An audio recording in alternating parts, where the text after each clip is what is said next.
So we hear an awful lot about Industry 4.0 and the industrial internet, the fourth industrial revolution, as we've been talking about today, right? And it's often talked about as a technology for the future.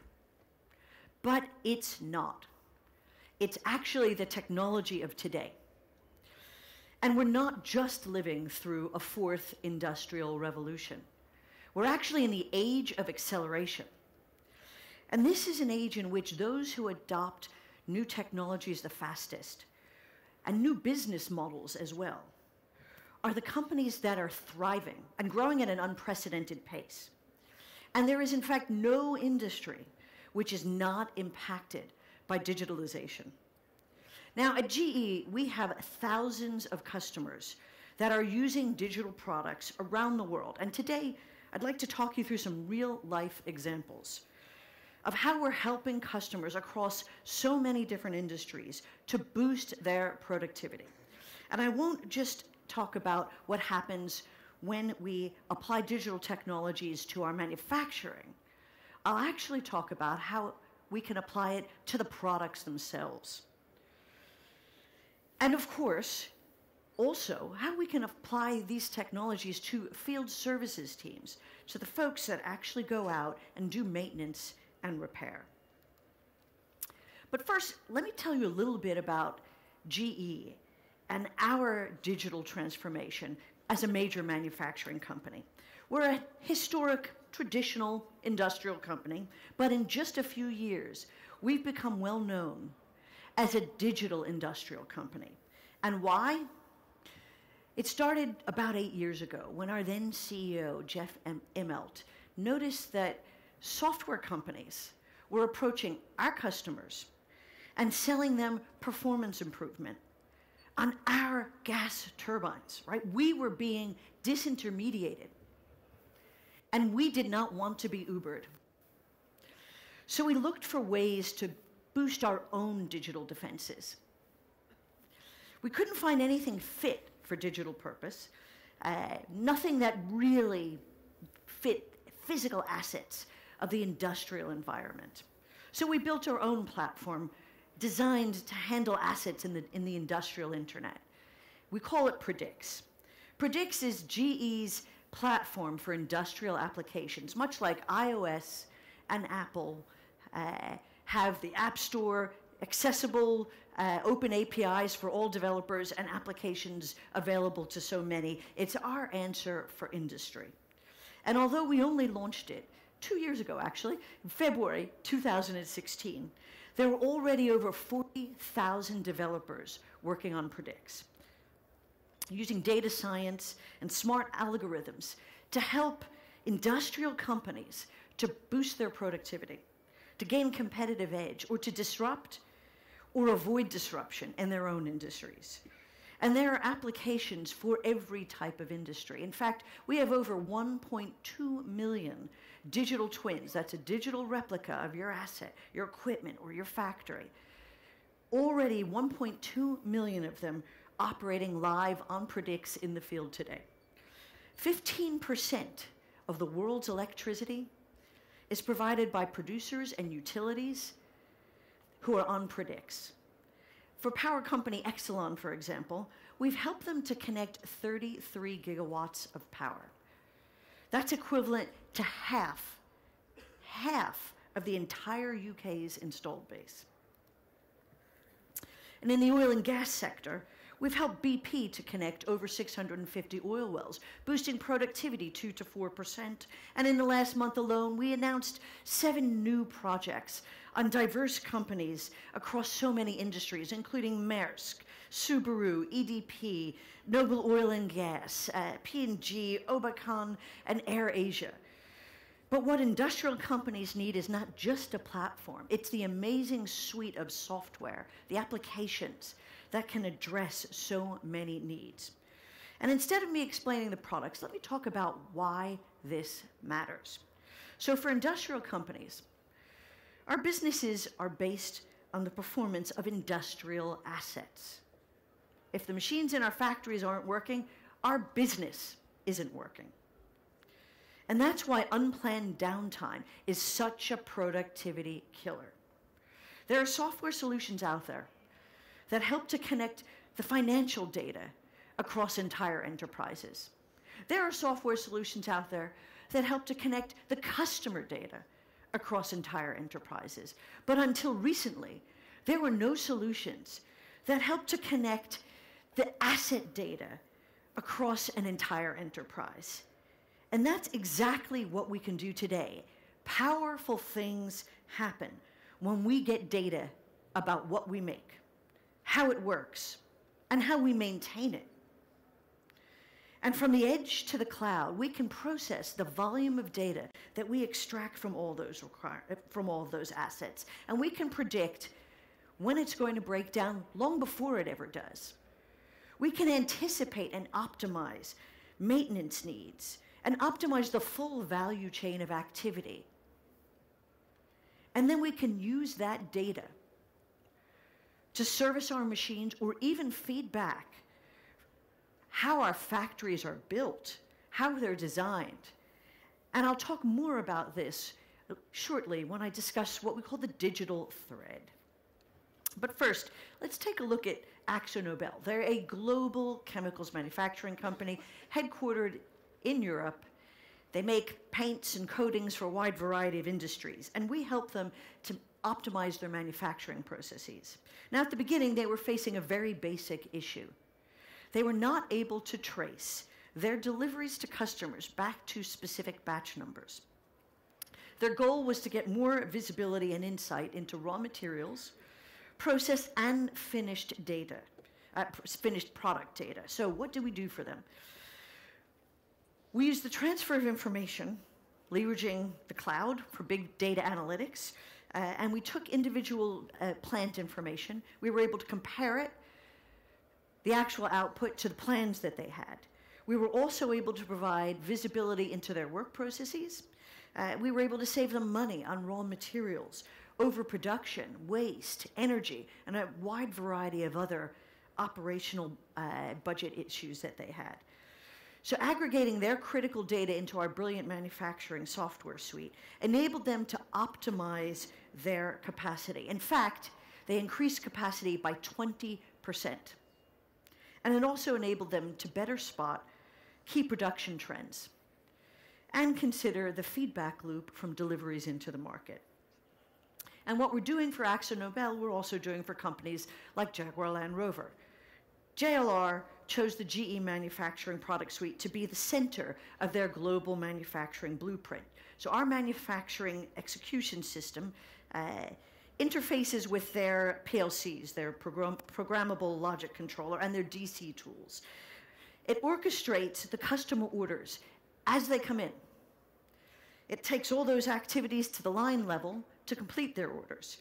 Now, effort started 2 years ago on their Brazil factory, and will shortly go live here in the UK in Halewood, and in Slovakia in their Nitra site, with many more sites to follow. And the initial outcome is delivering baselining and standardizing of the manufacturing operations for their trim and their final lines globally. And it's going to be followed by paint shops, press shops, and body and white line across the globe. So with this standardization in place, processes can be optimized and automated. This helps improve quality, cycle time, and importantly, it's dramatically reducing IT-related vehicle losses. All of that can be solved. Let me share with you another example of digitalization, which enables us to optimize the performance of a single asset or a fleet of single assets. So let's take a look at DB Cargo, Deutsche Bahn Cargo, one of the largest rail freight companies in the world. They work across Germany, Britain, France, Poland. They have hundreds and hundreds of diesel locomotives. And they haul almost everything, from raw materials like coal to finished products like cars. And of course, they sometimes run into unscheduled delays. And when you've got a locomotive stuck somewhere on the rails, it's pretty expensive. Many modern rail freight operators still perform maintenance based on either a time schedule or mileage, rather than the actual condition of the equipment. Think about how that can be optimized. So DB Cargo is outfitting each of its locomotives with devices that gather data from sensors that monitor things like the engine temperature, brake performance, and many other parts that they can monitor.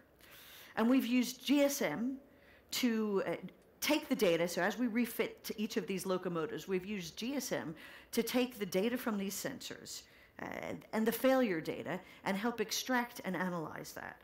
And using our APM software, our Asset Performance Management software, we're able to analyze the terabytes of data that we extract just for DB Cargo and help them move their freight smarter.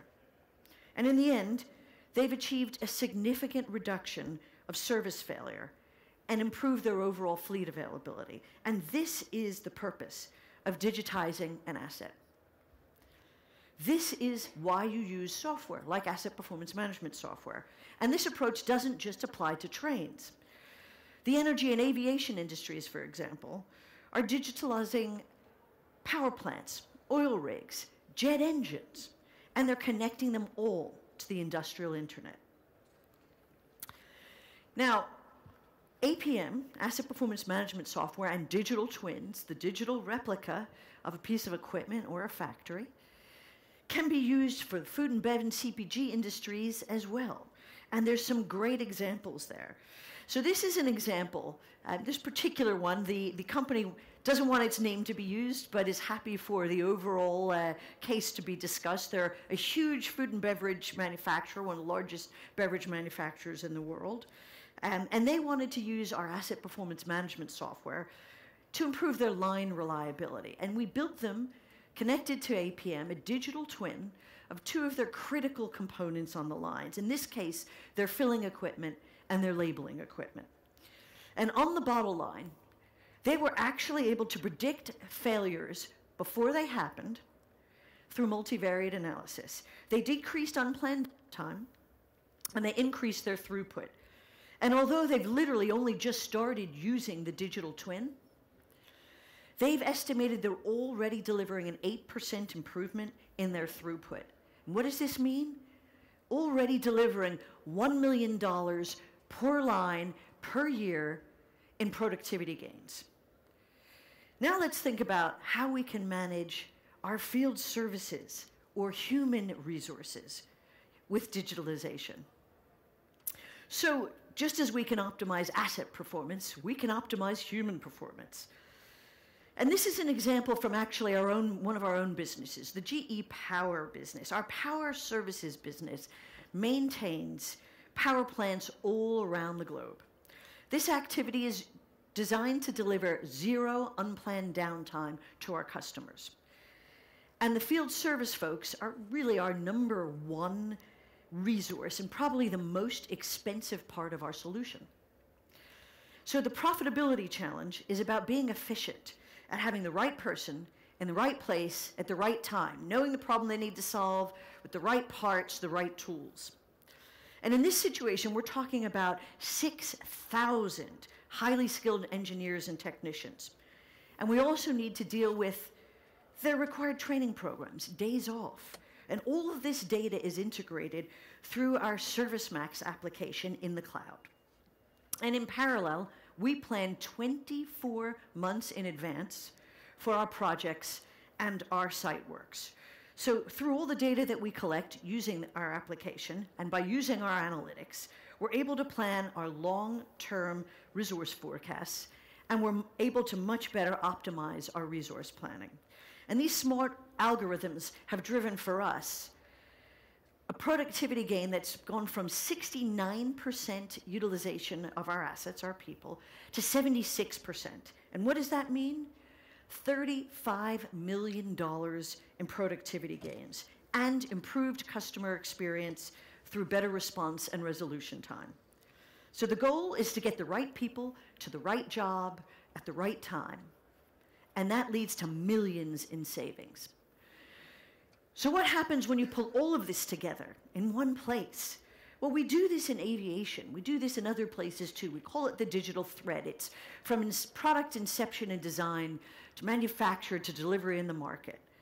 We can optimize asset performance. We can optimize our human resources. We can optimize our manufacturing processes via software and via 3D printing. And we can optimize our supply chain by digitalizing all of this data.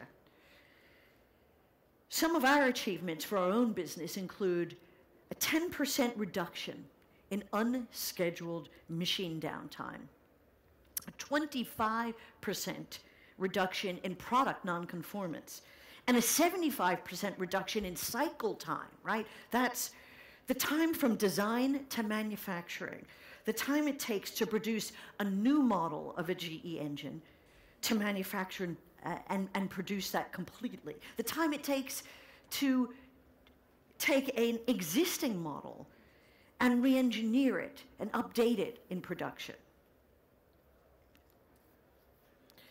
So GE Digital has been active in the food and bev and CPG industry as well for many years.